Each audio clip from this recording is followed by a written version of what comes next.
Sehingga kita harus menjadi seorang ibu sebagai sumber ilmu dan pendidikan pertama bagi anak-anak kita, yang menanamkan fondasi awal dan utama bagi generasi yang akan menjadi pemimpin masa depan ini.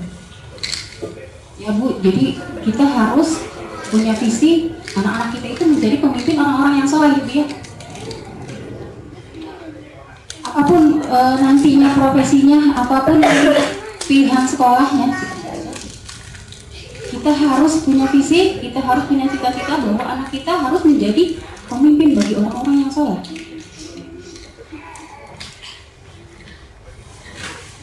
Ya, apalagi ketika misalnya anak-anak mulai masuk sekolah, ya bukan berarti kita menyerahkan menjadikan itu ke sekolah sepenuhnya gitu. Justru malah kita harus sinergis dengan sekolah sebenarnya gitu ya. Peran yang demikian sangat strategisnya gitu ya di sini. Ya harus kita ambil. Bagaimana caranya?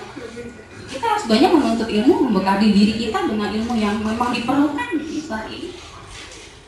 Dan juga harus terus meningkatkan kualitas kita. Sebagai seorang muslimah, kita itu harus terus, ilmu kita harus terus bertumbuh. Ya, tidak berhenti di situ, tetapi ilmu itu harus bertumbuh. Bertumbuh itu kan berarti bertambah terus itu ya. Tidak stagnan di situ saja, tetapi bertumbuh. Ya. Sehingga kita akan terus banyak mendapatkan pengalaman baru, ilmu baru. Ya, karena untuk mencetak generasi yang berkualitas dibutuhkan pendidik yang berkualitas. Bahkan ada yang menyebutkan bahwa sebenarnya untuk mendidik seorang anak itu memang diperlukan seorang profesor, seorang dokter. Kita ingin mencetak generasi yang berkualitas. Ya kalau di jenjang pendidikan gitu ya, kualitasnya itu sekali berprofesor, sekali berdokter. Ya ketika seorang wanita mendidik anak-anaknya. Ya jadi bahwa seorang wanita ini tidak boleh berhenti belajar. Walaupun belajar formal kita sudah selesai gitu ya, tetapi belajar yang lainnya juga tetap masih harus kita lakukan.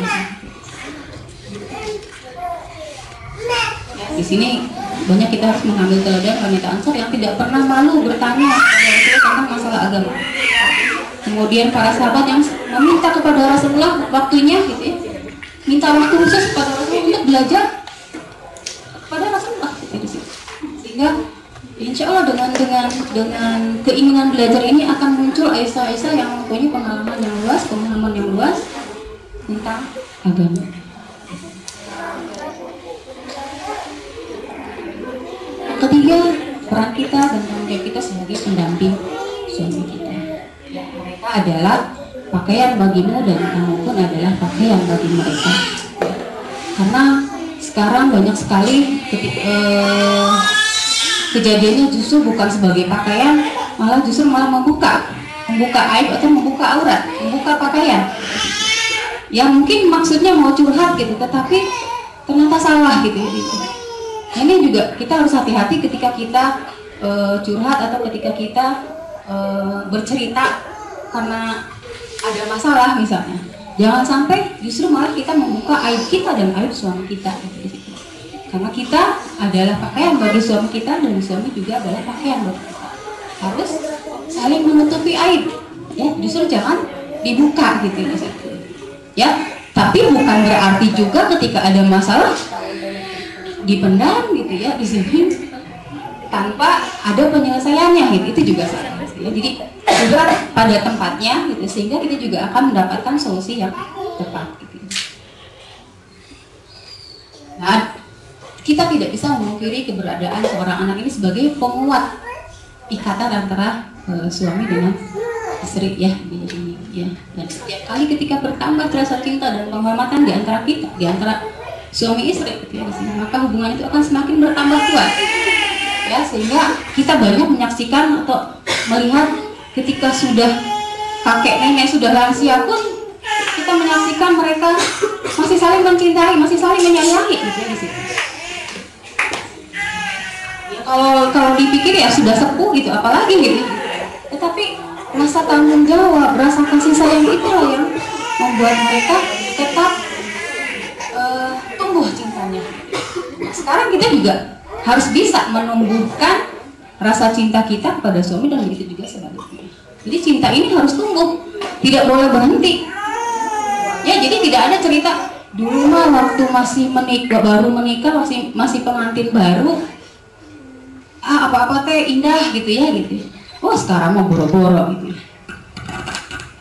Jadi nggak ada cerita seperti itu. Kenapa? Karena cintanya harus tumbuh terus, tidak boleh berkurang, tidak boleh berhenti cintanya di situ. Atau hanya sekedar kisah masa lalu. Ya sekarang nggak mungkin lah gitu. Atau sekarang mah, aduh udah punya anak gitu ya. Apalagi misalnya kayak saya misalnya, udah tua mau apa lagi gitu. Ya, tidak gitu ya. Cinta itu harus terus tumbuh ya, sehingga saling akan meningkatkan atau akan mempererat hubungan antara kita dengan pasangan kita. Nah, kelanggengan hubungan yang selalu diiringi dengan rasa cinta ini menuntut seorang wanita untuk melakukan pekerjaan yang begitu banyak. Tentunya tidak serta-merta ya Bu ya, kelanggengan ini kita dapatkan. Ada hal-hal, ada upaya yang harus kita lakukan ya, yang berkaitan dengan baik itu materi maupun maknanya, sehingga dengan hubungan kita dengan pasangan kita itu semakin kuat. Bagi kita untuk berusaha sekuat tenaga untuk lebih proporsional dalam melaksanakan tugas-tugasnya dan tidak mempersoalkan kekurangan-kekurangan yang ada pada suaminya. Pasangan kita dengan segala kekurangannya dan demikian kita pun dengan segala kekurangannya, tetapi kita saling melengkapi, saling memahami, ya, saling memahami, terutama di situ. Ketika tidak ada ini, maka mustahil kita bisa melanggengkan hubungan antara kita dengan pasangan kita. Harus ada saling memahami antara suami dan istri, sehingga kita bisa mempertahankan cinta kita, mempertahankan cinta kita tetap tumbuh. Nah, jika sudah sampai pada perasaan yang demikian rupa, maka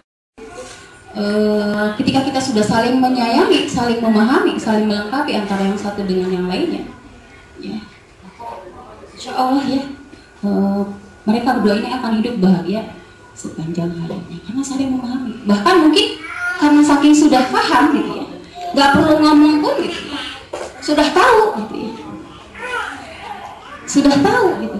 Kalau kita sudah paham, suami kita sudah paham gitu dengan kita, kemudian kita juga sudah paham dengan suami, nggak ngomong pun sudah ya sudah begitu gitu, udah memang sudah paham, sudah kenal gitu. Nah, kalau sudah kita dianugerahkan memahami pasangan kita, insya Allah tidak akan ada masalah yang berat ya ketika kita sudah saling memahami.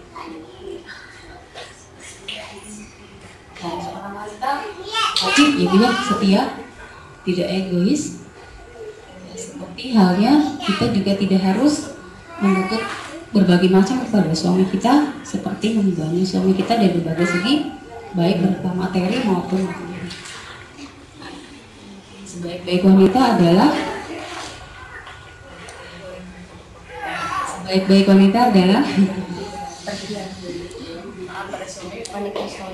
taat pada suami.